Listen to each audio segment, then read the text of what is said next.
Je m'appelle Jean-Claude Herry, j'ai fondé une société qui s'appelle Herry Conseil, que je dirige avec un associé. Et notre activité, c'est d'accompagner les acteurs de l'événementiel, donc à la fois culturel, sportif et tout type d'événementiel, dans des démarches de responsabilité sociale et environnementale. D'abord, on peut dire qu'il y a beaucoup d'initiatives. Les premiers à s'engager ont été les festivals. Pour plusieurs raisons, hein, parce que en fait c'est des grands rassemblements avec des déchets qui se voient beaucoup, et donc ça fait réagir tout de suite. Comme les festivals sont souvent en France, 80% des festivals sont des associations. Les festivals sont très ancrés sur leur territoire, ce sont des vitrines aussi pour les collectivités. Et donc très rapidement, la question de ces déchets et de ces façons de tout jeter, en fait, a sauté à la figure de tout le monde. Et donc les festivals se sont engagés depuis une bonne dizaine d'années sur ces questions.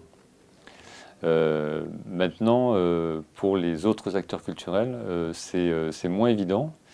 D'abord parce qu'il y a beaucoup d'acteurs culturels qui sont petits. Ils n'ont pas forcément les compétences en interne pour travailler sur ces questions-là. Et donc les solutions, c'est vraiment d'arriver à travailler avec d'autres acteurs sur des territoires, notamment de s'associer en tant qu'acteur culturel à des acteurs économiques qui fournissent des solutions. Il y a beaucoup d'innovation en ce moment sur ces questions-là.